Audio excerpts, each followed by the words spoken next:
Mark Matthews. Mark, I wonder if you want to come in on this very, very protracted trade deal negotiation between India and the US, or let's also start talking about what the outlook is for the US markets. Your pick.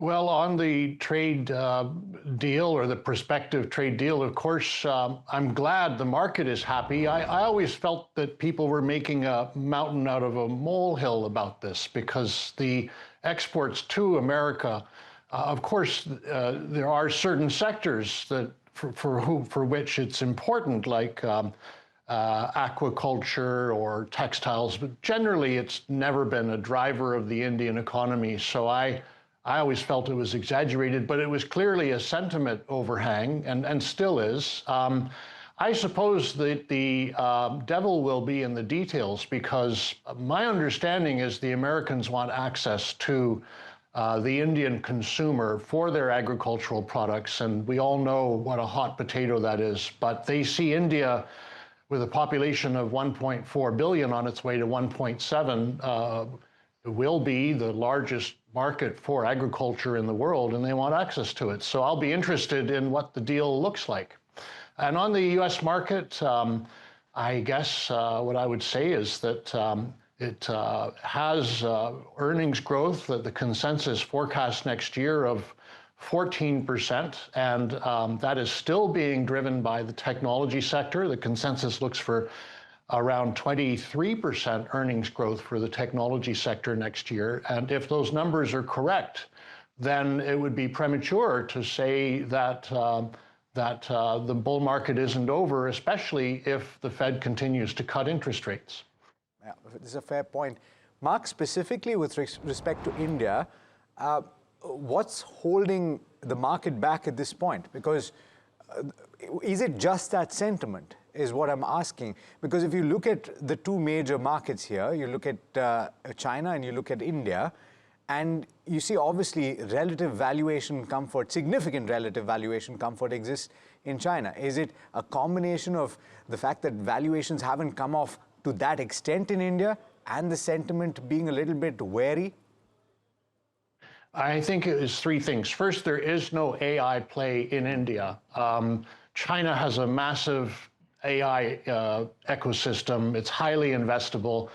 There are so many new companies listed on the Hong Kong stock market this year, I think around 30, many of which are either directly or indirectly involved in very high-end technology like automation and robotics, driverless car technology. So that's the hot thing right now, and India doesn't have it. India's, as we know, basically kind of a banks and consumer story. Then I would say the market was propelled higher over the last few years by very strong earnings growth. Exiting the pandemic, there was about 20% earnings growth per year, and we all know that slowed down to just around 5 or 6% this year. The good news is next year we expect it to be about 17%. And to your point, because the market basically just moved sideways this year, it is not the Indian market isn't expensive. So I think we can get, let's say, about a 17% return next year. Mark, would the relative dollar weakness weigh in on US exceptionalism? Because I think the overnight move from the US of giving tax breaks, R&D spends, etc., all adds to the bottom line for the S&P 500. So could the dollar weakness give the break to a three-year US exceptionalism, which has lasted for 3 years in a row? And could that be the antidote to the pain in select emerging markets? Well, I just say that 40% of S&P revenues come from overseas, so a weaker dollar actually increases the earnings in America 60% in the technology sector. And many of these large companies, be it a Citigroup or a McDonald's, they have more revenues from outside of the US than inside the United States. So perversely, a weaker dollar actually is good for earnings on the S&P.